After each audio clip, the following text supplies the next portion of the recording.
Sino yan? Si dating congressman at dati pong representante ng ng Ako Bicol.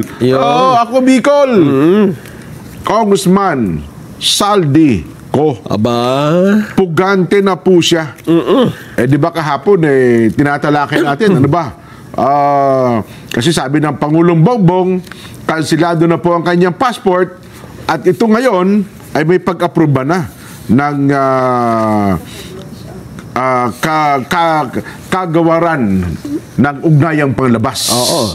Department of Foreign Affairs. Pero bago ang DFA, siyempre, Sandigan Bayan muna ang nagdeklarang pugante na sinasalti ko. Ayan yung proper court. Nga pala, tama. Oo. Ang Sandigan Bayan po ay inatasan ang DFA na kansilahin ang Philippine passport ni Saldico. Ayun. Ito palang resolution dyan ay noong December 10 inilabas.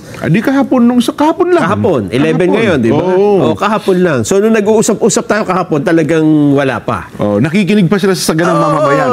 Sabi nila, alam nun pa, dalawang kamuting kahoy yan. Kailangan may Sandigan Bayan order. May utos ang korte, hindi pala kung sino lang basta makapag-uutos. Kahit pala gusto ng Pangulo, Nelson, kung walang korte mag-uutos, ay sabi ng Pangulo, kansilado na eh. Oo. Nabanggit natin kahapon, ba teka, kinakailangan ng utos ng korte yan. Oo. Tumugon naman ang Sandigan Bayan. Yes. At inatasan ang DFA. Yung video ng Pangulo tungkol dito, maagang-maaga to di ba? Parang ata kahapon ng alas 6 ba yun? Alas 6 nila. Alas 6 ng umaga. Pero ginawa ito, gabi pa.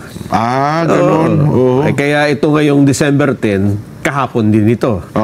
Ang sabi dito po sa utos, sa resolution na Sandigan Bayan, ano ba ito? First Division? Fifth Division. Fifth Division.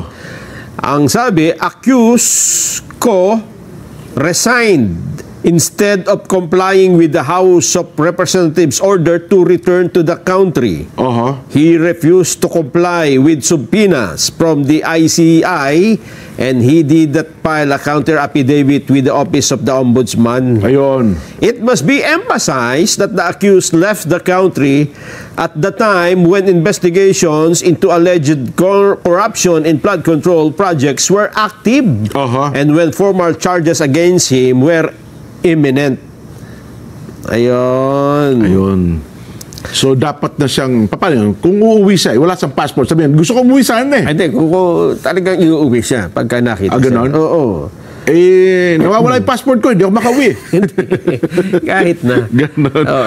Ide-deport na siya rito. Ayun. Dagdag pa na Sandigan Bayan, from the foregoing, the court finds that the factual circumstances presented warrant the cancellation of accused co's passport.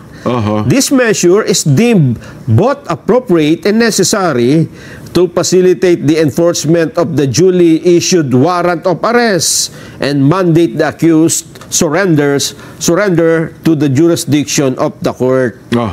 Ayun. At sa hiwalay na resolution ay kinakansila ang iba pang mga kasamang co-accused. Sina Aderma Angeli Alcazar, Cesar Buenaventura at Noel Cao. Sila yung mga director ng SunWest Incorporated. So hindi kasama yung dalawang close sa kanya. Sino? Yung Tikman at saka yung Estrada. Diba yun taga-bilang ito SunWest Corporation pala ito. Wala pa kasing kaso. Sila lang kinasuhan dyan. Ito ata yung nag-ugat doon sa kaso ito ba yung sa Mindoro ata, no? Yes, sa Mindoro pa lang ito, ha? Maliit na ano pa lang ito, hindi pa kalahatan. Yes.